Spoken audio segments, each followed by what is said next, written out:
नमस्कार साथियों, स्वागत है आपका स्टडी टाइम चैनल में। आज हम शॉक थेरेपी के विषय में बताएंगे कि ये कौन सा सिद्धांत है, क्या चीज़ है। अभी मैंने अपने पिछले लेक्चर में आपको बताया कि सोवियत संघ का पतन कैसे हुआ। उसके बहुत सारे कारण थे पतन के, और अब जब पतन हो गया तो पतन वो 15 गणराज्यों में बिखर गया, और जो सोवियत संघ कहा जाता था वो एक उसका उत्तराधिकारी के रूप में रूस बन के रह गया।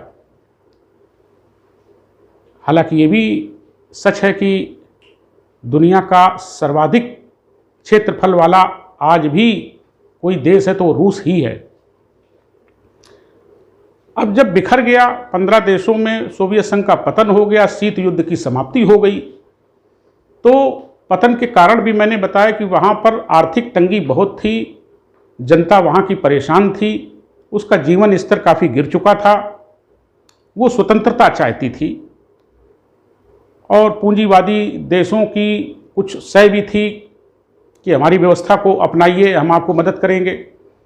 तो उन देशों की जनता ये चाहती थी कि हम सोवियत संघ से किसी तरीके से अलग हों। उन्हें मौका भी मिल गया, जो राजनीतिक कारण, जो मिखाइल गोर्बाचोव की दोनों नीतियां थी, उन नीतियों के एक बहुत ही बड़ा बल मिला उन नीतियों से, और वो स्वतंत्र घोषित हो गए। अब जब स्वतंत्र हो गए तो बड़ी और भी स्थिति बड़ी खराब हो गई, बड़ी आर्थिक तंगी पहले से थी। अब वो क्या करें, कैसे करें, इतनी जल्दी सब कुछ होना था, और अपने गणराज्यों का पुनर्गठन कैसे करें, क्योंकि बड़ी आर्थिक स्थिति सभी राज्यों की पंगु थी।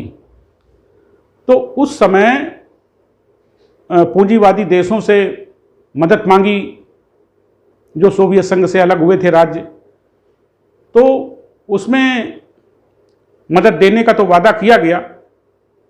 तो ये एक मदद देने का एक तरीका है, ये शॉक थेरेपी, एक सिस्टम है ये शॉक थेरेपी। और ये विश्व बैंक और IMF, अंतर्राष्ट्रीय मुद्रा कोष द्वारा ये निर्देशित ये स्कीम थी। इस स्कीम में ये कहा गया था कि वैसे तो इसका शाब्दिक अर्थ जो होता है शॉक थेरेपी का, कि किसी भी बीमार व्यक्ति को आघात पहुंचा करके उपचार करना, आघात पहुंचा करके उपचार करना, तो उसका शाब्दिक अर्थ यही होता है।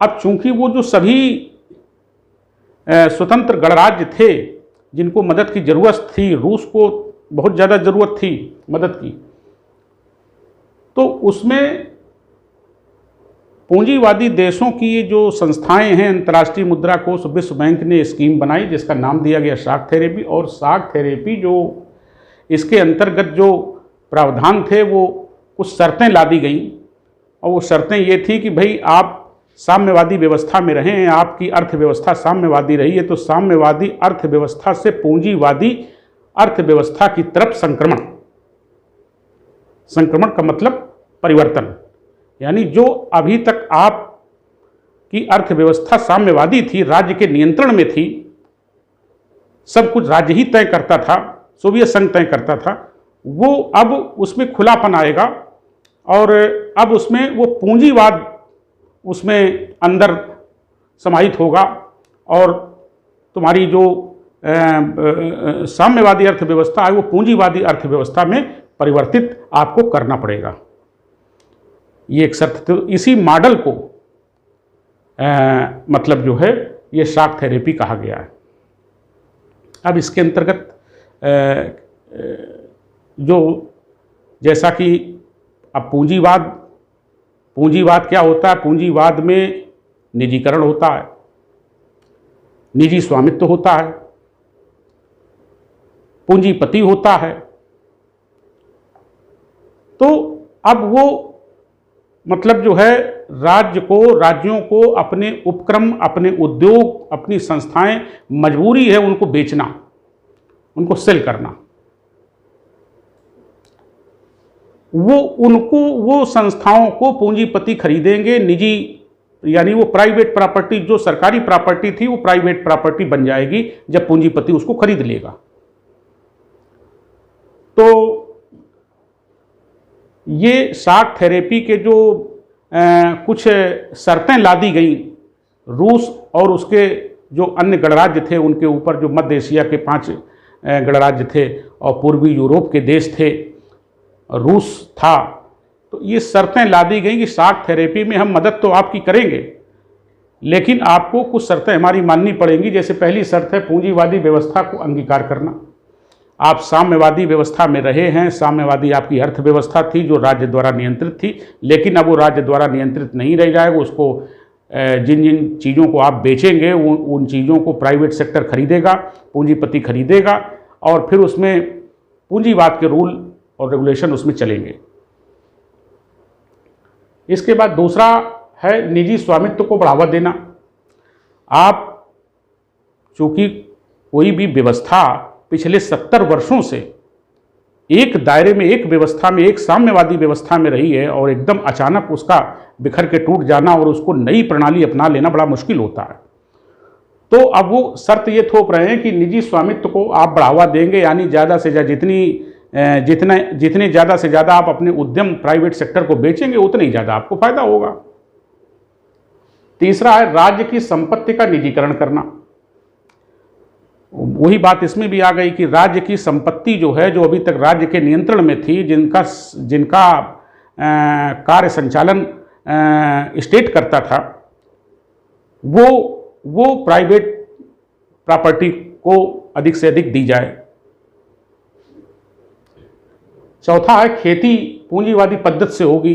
पहले खेती होती थी और बड़े बड़े फार्म हाउस होते थे, सामूहिक खेती होती थी।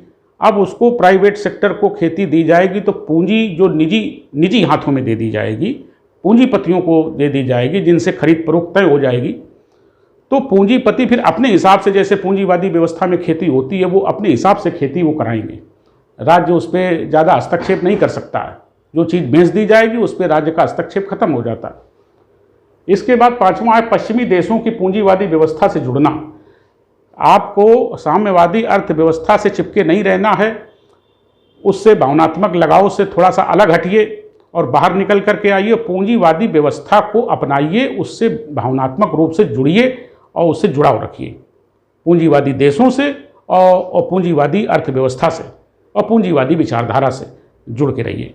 तो ये इस प्रकार की ये शर्तें मतलब लगाई गई और फिर उसमें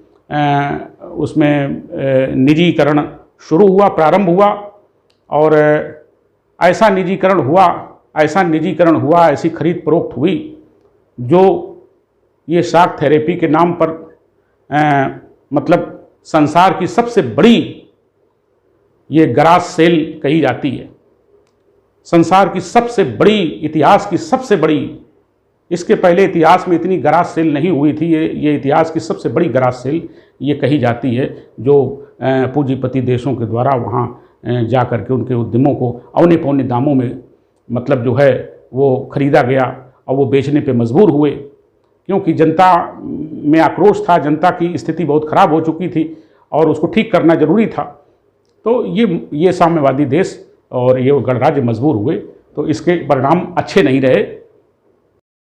हाँ देखिए, एक नज़र में ये भी जान लेते हैं कि क्यों अपनानी पड़ी शॉक थेरेपी, क्या परिस्थितियाँ पैदा हो गई। 70 बरस से साम्यवादी शासन चला आ रहा था और इसके जिनसे लड़ाई थी, जिनसे दुश्मनी थी, जिनसे हम 45 सालों तक पूंजीवादियों से लड़ते रहे, अब उन्हीं से मदद लेनी पड़ रही है, उन्हीं के आगे झुकना पड़ रहा है। तो क्या हुआ, क्या कारण है जिससे कि उनसे मदद लेने की ज़रूरत पड़ी जिनसे लड़ाई थी। तो देखिए, कारण तो वही सब मिले जुले हैं। अब इनको बिल्कुल पारदर्शी कर दें कि नंबर 1, जनता में काफ़ी पिछड़ापन आ गया था, उसकी आर्थिक स्थिति जैसा कि मैंने भी बताया कि बहुत ख़राब हो गई थी और उसका जीवन स्तर काफ़ी नीचे, पश्चिमी देश जो थे वो खुशहाल थे, उनका जीवन स्तर वहाँ के लोगों का बहुत अच्छा था। अब पश्चिमी यूरोप और पूर्वी यूरोप तो वो सब है तो एक ही, लेकिन वो साम्यवाद और पूंजीवाद में बटा हुआ है। बाकी जो भौगोलिक सीमाएं हैं वो तो मतलब एक महाद्वीप की ही हैं, जो एक ही है।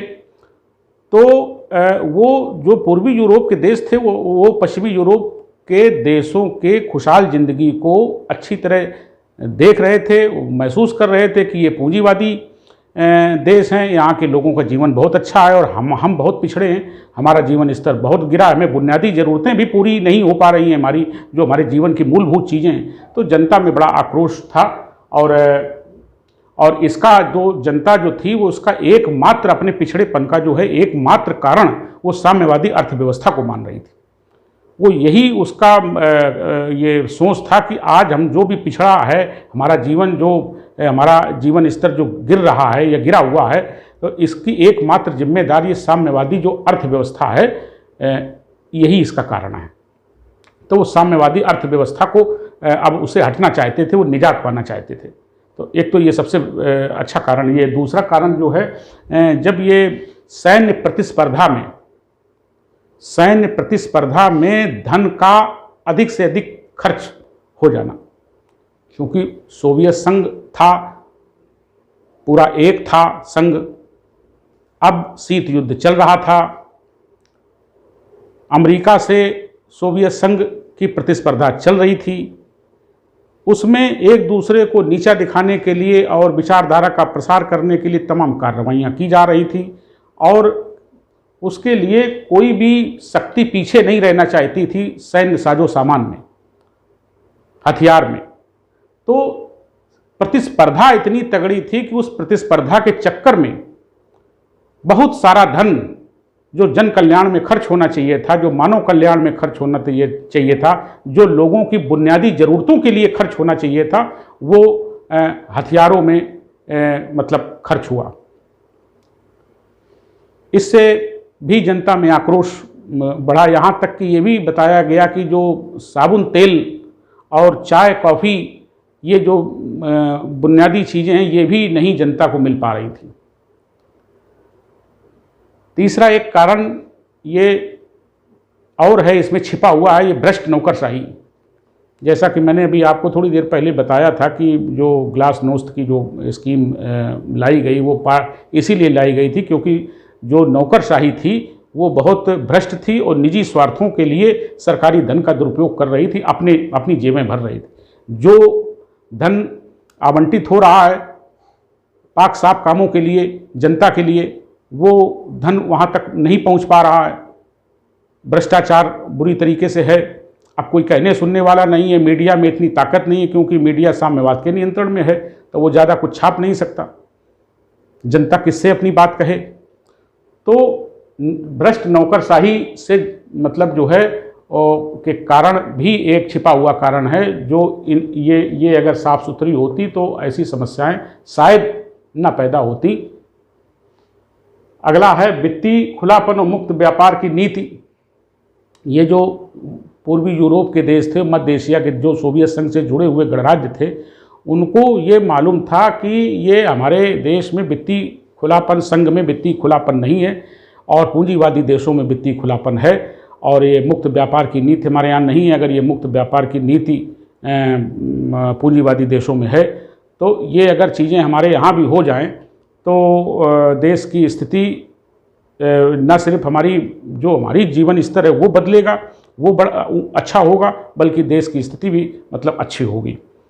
तो ये ऐसी मजबूरियां आ गई कि उसको सोवियत साम्यवादी व्यवस्था को आगे नहीं बढ़ाया जा सकता था किसी भी सूरत में।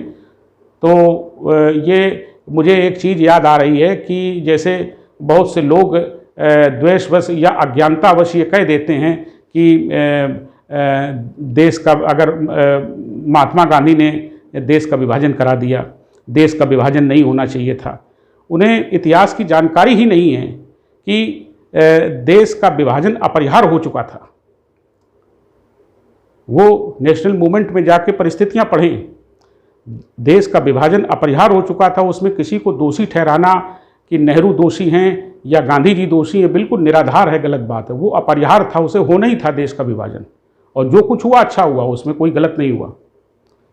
अब इसके बाद वही चीज़ यहाँ पे भी लागू होती है कि ये सोवियत संघ का विखंडन बिल्कुल अति आवश्यक हो गया था। उसमें मिखाइल गोर्बाचोव की नीतियाँ जिम्मेदार लोग ठहराएं या कट्टरपंथी या कुछ भी कहें, वो एक अलग बात है, लेकिन ऐसी सारे पॉइंट्स मैंने आपको बता करके क्लियर कर दिए कि वो बिखरना उसका तय हो चुका था, वो बंद अर्थव्यवस्था थी। तो ये शॉक थेरेपी थी। देखिए, शॉक थेरेपी तो दे दी गई, लेकिन शॉक थेरेपी के परिणाम अच्छे नहीं रहे। सोचा ये गया था कि भाई हमें विश्व बैंक से और अंतर्राष्ट्रीय मुद्रा कोष से और ये सब पूंजीवादियों की ये संस्थाएं हैं और पूंजीवादी देशों से हमें मदद मिलेगी तो हम अपना जीवन स्तर ठीक करेंगे। अब उन्होंने दे दी शॉक थेरेपी, आघात पहुंचा के उपचार। बड़ी अजीब बात है, आघात पहुंचा के उपचार। तो ज़रा देख लेते हैं क्या उपचार हुआ। तो इतिहास साक्षी है कि जो शॉक थेरेपी दी गई उससे बड़ी स्थितियां बिगड़ गईं रूस में और रूस सहित अन्य गणराज्यों में जो सोवियत संघ के सदस्य देश रहे थे। अब देखिए, सबसे पहली बात तो ये कि रूस में ही 90% उद्योगों को इतनी स्थिति खराब हो गई थी कि 90% उद्योगों को निजी हाथों में बेचना पड़ा, प्राइवेट सेक्टर को देना पड़ा। दूसरा कारण, रूसी मुद्रा जो थी, रूस में जो मुद्रा चलती है उसको रूबल कहते हैं, और रूबल की कीमत अंतर्राष्ट्रीय बाजार में बुरी तरह गिर गई। और जब किसी देश की मुद्रा का मूल्य थोड़ा बहुत गिरता है तो उसे संभाल लिया जाता है, जब बुरी तरह गिर जाता है तो बड़ा संभालना मुश्किल हो जाता है। आए थे हरिभजन को, औंटन लगे कपास, वो दशा यहाँ पर सिद्ध हो रही है। इसके अलावा जीडीपी में भारी गिरावट आई। जीडीपी जो एक वर्ष में उत्पादित जो वस्तुएं होती हैं, इनका उत्पादन होता है और उससे जो मिला करके जो जीडीपी बनती है, एक ग्रोथ होती है देश की जो तय की जाती है, 6 महीने में तय की जाती है या एक वर्ष में, जैसी जिस देश की व्यवस्था हो। तो हमने क्या खोया क्या पाया। तो जीडीपी किसी देश की एक ग्रोथ होती है कि क्या जीडीपी रही, वो परसेंटेज में निकाली जाती है। तो भारी गिरावट आई उसमें जीडीपी में, रूस की जीडीपी में। अब जब पूंजीवाद आया, घुसा उसमें साम्यवाद में उनके अंदर, तो माफिया वर्ग का उदय हुआ, दलाली का उदय हुआ। तो कई वहाँ माफिया वर्ग जो थे, कई महत्वपूर्ण जो संस्थाएं थी जिनको खरीदा गया, वहाँ माफिया वर्ग ने उनको कंट्रोल कर लिया, नियंत्रित कर लिया। वो अपने हिसाब से उनको चलाने लगा। अब जो वहाँ की जनता थी, चाहे वो रूस हो, चाहे वो मध्य पूर्व के देश हों, चाहे वो पूर्वी यूरोप के देश हों, जो वहाँ की जनता थी वो उसमें अमीर और अमीर होता चला गया, गरीब और गरीब होता चला गया। पूंजीवाद में अक्सर यही होता है, जहाँ निजीकरण होता है, सर्वाधिक निजीकरण किया जाता है, जहाँ पर अंधाधुंध निजीकरण किया जाता है जिन जिन देशों में, तो वहाँ अमीर और अमीर होता चला जाता है, गरीब और गरीब होता चला जाता है। तो अमीरी और गरीबी के बीच का जो अंतर है वो बढ़ता चला जाता है, ये खाई बढ़ती चली जाती है, जो किसी देश के लिए अच्छी बात नहीं होती। इसके बाद रूस के जो बैंक थे वो आधे बैंक दिवालिया हो गए, बेकार हो गए। कर्जा जो व्यवस्था थी पहले की, जो जिसमें कर्ज ले रखा था लोगों ने, जब साम्यवादी अर्थव्यवस्था थी उसमें जो कर्ज ले रखा गया था वो कर्ज चुकता नहीं हो पाया। जब पैसे नहीं जनता के पास तो चुकता कहाँ से करें? जब पैसा नहीं मिलेगा बैंकों को तो ऑलरेडी वो दिवालिया हो जाएंगे। आपने भारत में भी देखा कि बहुत से लोग ऐसे उदाहरण जैसे विजय माल्या और नीरव मोदी, इस तरीके के लोग जो है भारी मात्रा में कर्ज बैंकों से लिए और राजनीति से साठगांठ करके, सत्ता से साठगांठ करके, और नहीं चुकता किया। नहीं चुकता किया और विदेश भाग गए। और वो बैंक को जब पैसा उसने दिया, उसको पैसा वापस नहीं मिलेगा, उसकी मूल रकम भी वापस नहीं मिल रही है, तो दिवालिया तो हो ही जाएंगे। वही चीज़ जो है वहाँ रूस में भी हुई कि साम्यवादी व्यवस्था जब वहाँ थी, जो लोन ले रखा था लोगों ने, तमाम कर्ज ले रखे थे विभिन्न प्रकार के अलग अलग तरीके के, अब वो जो व्यवस्था ही ध्वस्त हो गई तो बैंक का पैसा कहाँ से मिले। तो वो बहुत सारे बैंक दिवालिया हो गए और जो पैसा आया पूंजीपतियों से, जो जो जो जो, जो सेल किए गए उपक्रम वो औने पौने दामों में सेल किए गए, तो वो जनता के ही लिए वो पर्याप्त नहीं थे, तो बैंकों का पैसा कहाँ से अदा किया जाए। तो आधे से ज़्यादा बैंक रूस के दिवालिया हो गए। इसके बाद संसद कमज़ोर संस्था बन के रह गई, जो किसी समय जो जैसे लेनिन, स्टालिन, ख्रुश्चेव, ये ऐसे शक्तिशाली नेता हुए हैं कि संसद बहुत शक्तिशाली थी वहाँ की। और जब ये सोवियत संघ का पतन हुआ और जब शॉक थेरेपी दी गई तो उसमें जो शर्तें ला दी गई, उन शर्तों के हिसाब से ये पंगु हो गई संस्था, जो संसद थी कम्युनिस्टवादी संसद, वो कमज़ोर हो गई। इसके बाद अगला है एक गलती, थोड़ा सा और जो गणराज्य थे उनमें ये गलती ये हुई कि जो चूँकि पूंजीवादी देशों में लोकतांत्रिक संस्थाएं हैं, लोकतांत्रिक व्यवस्थाएं हैं, यहाँ पर थी साम्यवादी व्यवस्था, एक पार्टी का शासन, सब कुछ बंद था, सरकार के नियंत्रण में था सब कुछ। तो यहाँ जब ये शॉक थेरेपी ला रहे थे, पूंजीवाद को अपना रहे थे, निजीकरण को बढ़ावा जिससे लड़ाई थी उसको जब अपना रहे थे, तो उसके पहले जो है इनको, जो जैसे वहाँ लोकतांत्रिक संस्थाएं मजबूत हैं, वैसे इनको भी अपने देश में कुछ राजनीतिक संस्थाओं में सुधार करना चाहिए था। लोकतांत्रिक जो संस्थाएं हैं उनको व्यवस्थित नहीं किया गया। तो जब इतना बड़ा परिवर्तन हो रहा है, जो जिनसे लड़ाई थी वही आ रहे हैं अंदर, वही घुस रहे हैं और वही खरीद रहे हैं, तो फिर उनकी वो चीज़, राजनीतिक प्रणाली भी, उनकी वो चीज़ भी थोड़ी सी अपनानी चाहिए थी। तो ये काम इतनी जल्दबाजी में किया गया कि लोकतांत्रिक संस्थाओं को सही ढंग से व्यवस्थित नहीं किया गया, किसके कौन से अधिकार रहेंगे। अब जब पूंजीवाद साम्यवाद के भीतर घुसेगा तब हमें कैसे नियम बनाने चाहिए, कौन कौन सी संस्थाओं को क्या क्या राइट्स देने चाहिए, ये इसको व्यवस्थित नहीं किया गया, लोकतांत्रिक संस्थाओं को व्यवस्थित नहीं किया गया। तो ये भी इसका एक कारण है। तो आज ये जो शॉक थेरेपी का पूरा कॉन्सेप्ट था वो पूरा का पूरा इसका मैंने पटाक्षेप कर दिया।